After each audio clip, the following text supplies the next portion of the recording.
All right, how you doing today, guys? Thank you for tuning in. This one's kind of exciting. I just want to sort of begin planning my future build, most likely. Don't get too excited.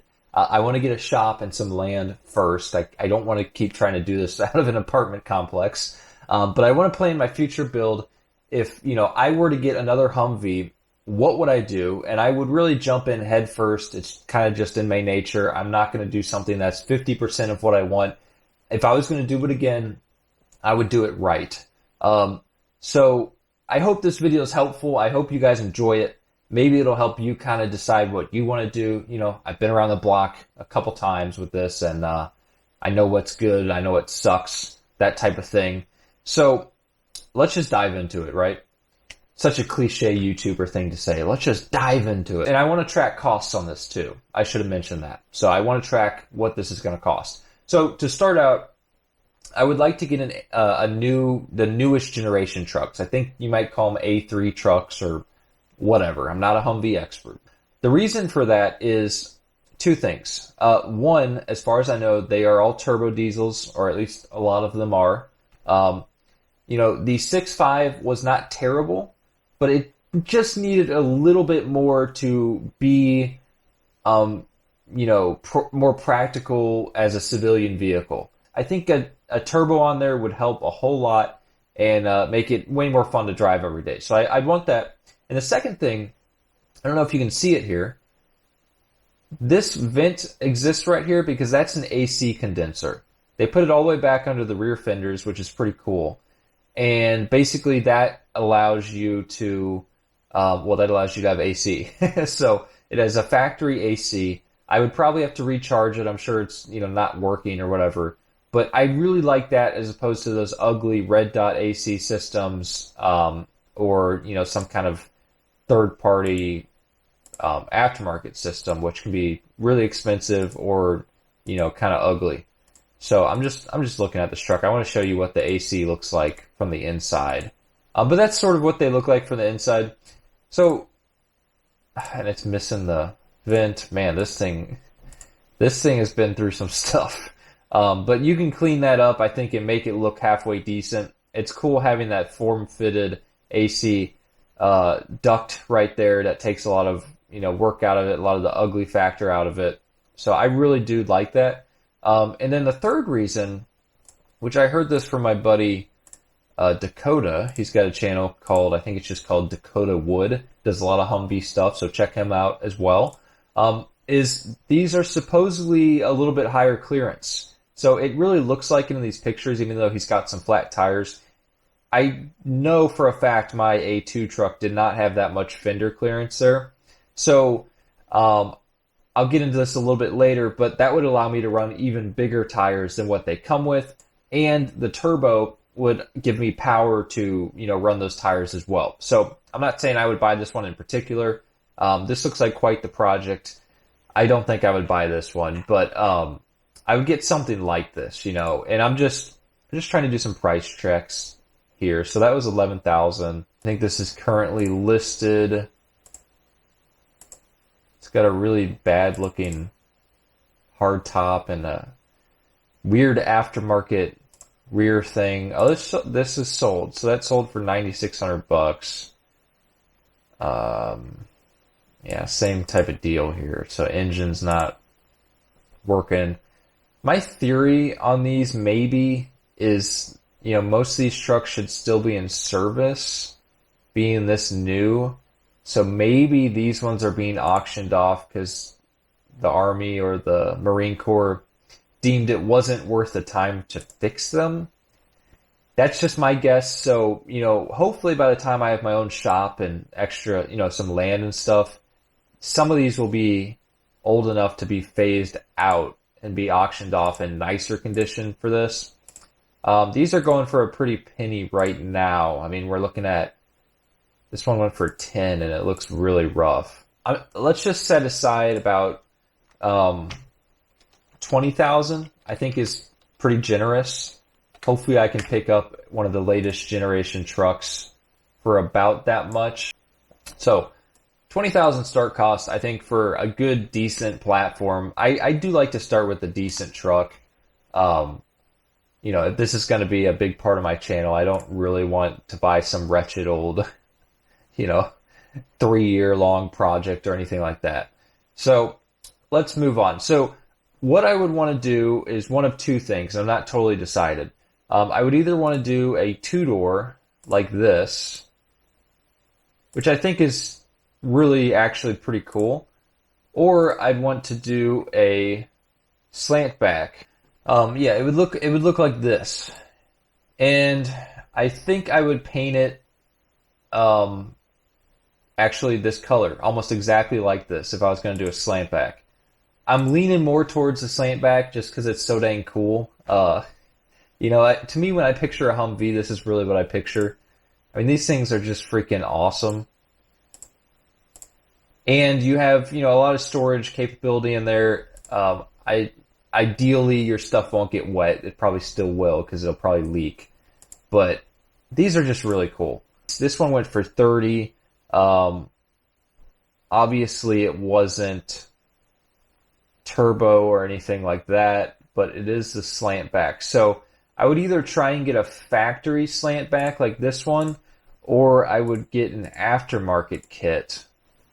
But I think regardless of what I do, that's going to be, let's just say on the generous side, $10,000 to $15,000. So I'm going to put 13,000. You know, I'm either going to be paying 13,000 or so more. Oops, that's a little too much.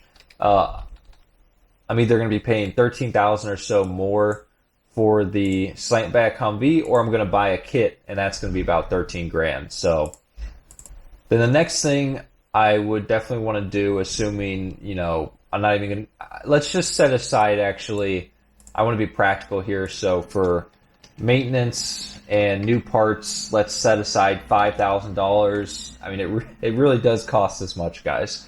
So I just want to put that in there. But the next thing I want to do is get some big tires on it. Last time I was running these Interco TRX US radials, and they were really good.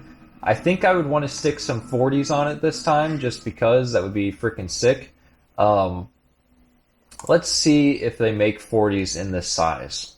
So I think I am probably going to be relegated to these TRX US tires. I don't think I can get a 40 that fits on a 16.5-inch wheel from what I see. Let me know in the comments if you guys know of anything else. It would be really cool to put one on there.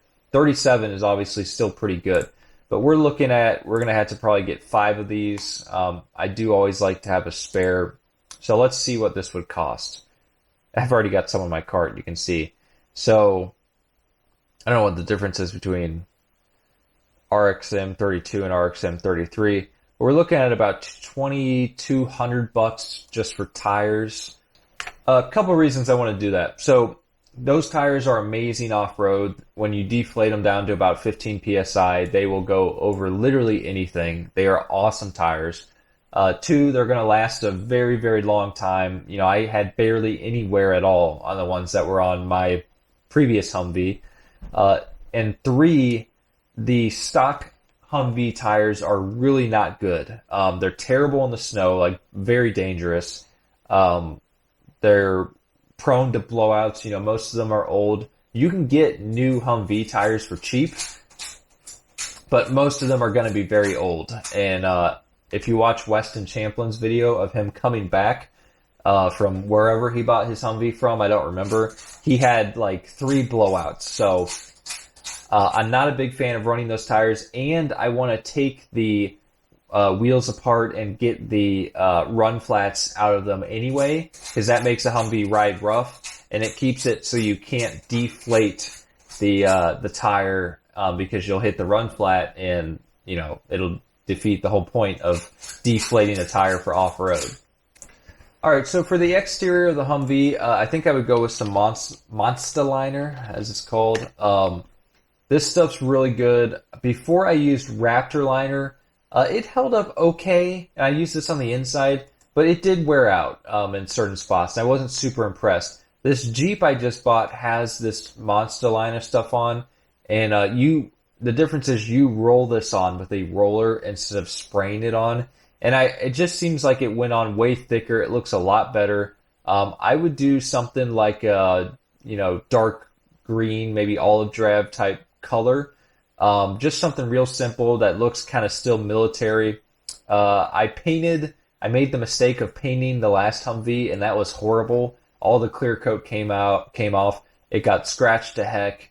It looked really bad after a little bit. So I would definitely want to go to a bed liner on the outside because I like to use my toys and off-road them. I don't own any street queens, and I never will. Well, unless it's like a Camaro or something. But as far as off-road toys, I don't like pavement princesses. So let's just kind of get an idea of what this would cost. So yeah, we'll look right here. We got the Lieutenant Dan color. That's great. Assuming that's good enough for the whole vehicle, that's another $274. So I don't know what I'm looking at for all this. If we're only doing 2 gallons, that's only 8 of the tintables. So I'm not doing exact math here. We're just approximating. But let's go with $500. I think that's safe to say. All in, painting, everything. Could probably even be a little bit more. But that's what we're looking at. I'd want to bedline the inside of the vehicle as well, in black probably. Also just do this Monster Liner stuff. So, it could easily be more than 500, but we're just going to say 500 for now. For headlights, I would just go with what I used last time. Yeah, this stuff right here. These were okay. They weren't bad. In fact, I might go with a little bit different style. These were pretty cool because you could actually change the color, but they didn't really work that good with the 24-volt system, although they never did blow out, which is good. They're supposed to be able to handle that. So these were $100. I don't know if I'd do it again. I might do non-halo headlights because these look a little bit weird on a Humvee, I think. They're kind of more of a Jeep thing.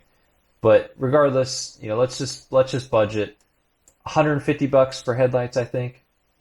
For seats, I was pretty happy with the Smitty-built seats. We're looking at about, where are they at here? $165 a seat times 4. I don't know if they have any like kits or whatever that can make it a little bit cheaper. So I'd probably do that again. Jumping around really randomly here, but I'd also want the Paradox by Design cooling system. This allows your sort of rear cylinders to get cooling. And this is really good. It'll make your motor last longer. It'll make it run a little bit cooler. So we're looking at $327 for that. I also think I'd want to just do another radio tray type cup holder thing. I made one last time. I wish I had pictures of it. What did I just type in? I wish I had pictures of it. It was really cool. It turned out actually really good. But I'd probably just buy another one, make it into a cup holder. This is exactly what I had, but I do not remember it being $300. So these have really gone up in price. But that right there is where I would Velcro my phone on. That little thing sticking up, that seemed like literally the perfect phone holder. So I just made that into a phone holder. Bedline the whole thing, cut 4 cup holders into it. Don't know if I would spend $300 again. We will just put that down for now. Some of you might be wondering about bumpers. I did that up pretty well on my last Humvee. I don't think I would go with another winch bumper on the front. And the reason is I only got stuck in that thing twice, I think. It was both in muddy, like big mud puddles, basically, with soft bottoms. So in both of those scenarios, it did not help to have a front winch. It would have helped to have a rear winch, possibly, but the front one was completely useless. It was submerged underwater, and I would have just had to pull myself deeper into the water and risk, putting water in my intake and all kinds of stuff like that. So I would not get another winch front bumper. What I would do is get basically like a portable winch that I could put in the rear hitch that would allow me to, winch out backwards if I had to do that. I don't necessarily care about the rear bumper. I just want some way to do a trailer hitch. I'm not going to spend a ton of time on this. Let's just say that's going to end up costing me 500 bucks. I don't know for sure how that works on the A3s. Assuming my Humvee didn't come with a snorkel like the last one did, I would want to get that. I would probably just get the one that goes on the hood, but it is kind of cool running these. They look neat. But I probably would just get this. So 75 bucks. You know, I never needed the snorkel. I never once had water coming up over my hood. It's kind of ridiculous, but I might get it because the Humvee is one of the few vehicles that can sort of actually dive way underwater and hopefully be okay if you need it, or at least get water over the hood temporarily. So, you know, we're looking at probably about, let's see here, $400-ish for everything. So let's just put that on there. So because Humvees kind of have a little bit of a longer wheelbase, they tend to hang up the sides on rocks and stuff. And, you know, it's good that the drive line's all tucked in. I never had any issue with that. But I would bottom out my sides sometimes, which originally is why I got those rock rails. Now, those rock rails were really cool and they looked good, but they were unbelievably expensive and unbelievably heavy. And I don't necessarily want to take an already heavy vehicle and make it even heavier. So for that reason, I think I'm going to get what's more probably known as jack rails. They used to make and sell steel ones, but basically these are just little covers that go over your rockers that prevent damage should you bottom them out. It's not like I was constantly doing this, but I did actually have a few situations like once where a little tiny tree branch sticking out rubbed against one of my rockers and did a little bit of damage. So that was a bummer. You know, they're very fragile. You want to protect them. But let's see if I can find the jack rails. Currently unavailable. Of course. This is exactly what I'm looking for, though. Let's just Google these and see if I can get them to come up. This might be good. It's expensive. Yeah, I think this might pretty much be what I need. Not sure I'd want to spend $700 on something like that. It's 1/4-inch steel. It would just bolt right on and protect your fragile rockers. And it looks like that's pretty much the only thing available. So you gotta love Humvee aftermarket. I might try and make something. A little embarrassed to admit this. I don't really know how to weld. I don't do a lot of fabricating here in my apartment complex. I want to learn. So maybe that's something I can make. For now, let's just put this down as a cost. Another huge plus about these is you can use a high lift jack like this and jack up your Humvee, which is really cool because I already own a high lift jack. It's currently on my Jeep, but I could, of course, swap it back and forth, you know, whatever I have to do.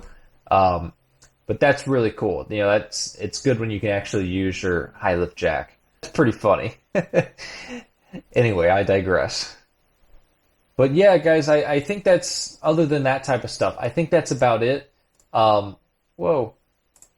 I want to keep it, you know, I want the Humvee to look like a Humvee. I want to keep this one a little more military looking, which I think is why I'm going with the dark green. I don't like camo. I'm not a fan.